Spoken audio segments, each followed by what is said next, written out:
Hi, I'm Sunny.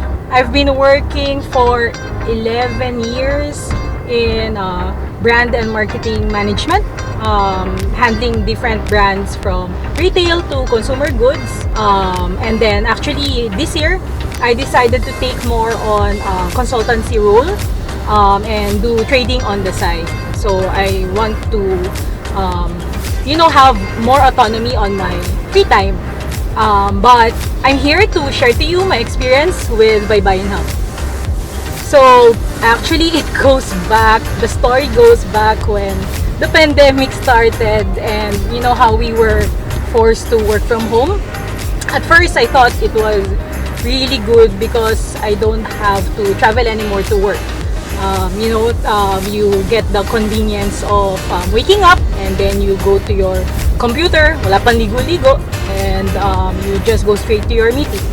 But as time goes by, you know how the pandemic got dragged for like 2 years now. Medyo I felt nakakapagod, nakaka-burn out because we lost the differentiation between our workspace and our personal space. Instead of relaxation at home, you become claustrophobic.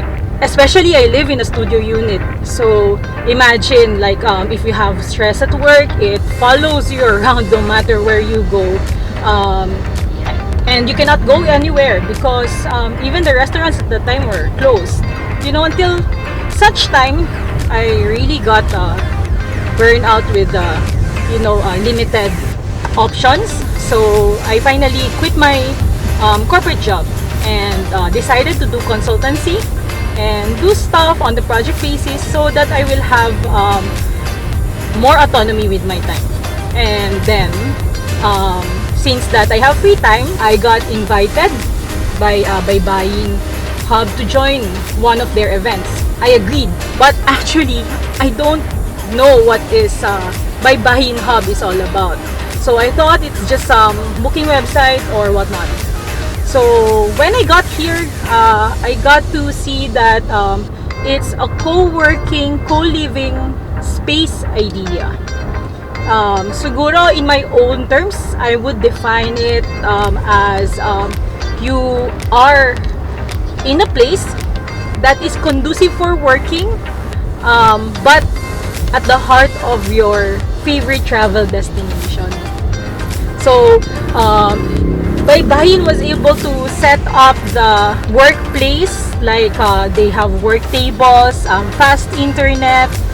In fact, when I got there, I even pulled out my laptop, even though that I don't even have a plan to work at all, because I got so inspired. Imagine overlooking the beach.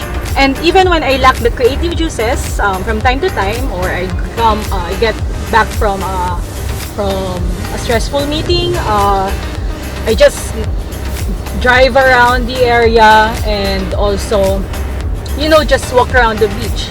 So co-living naman, in a sense, that's another thing with Baybayin Hub. They pull different people of similar backgrounds of remote workers and digital nomads. So in a sense, you get to meet, brainstorm, and share experiences among yourselves. Actually, in fact, some of them are entrepreneurs also. So if you are an entrepreneur, it's also a very good avenue for networking. One of the key advantage of being a member pa ng Baybayin Hub is that you will be able to enjoy these perks at a very good discount, as much as 70% off. Imagine that. And the longer you stay, the more discounts you get. Sobrang steal, man. So my overall experience in Baybayin Hub has been great. I was able to travel. In fact, Bolinao is my favorite place here in Luzon. And being in a happy place, surprisingly, I become more productive.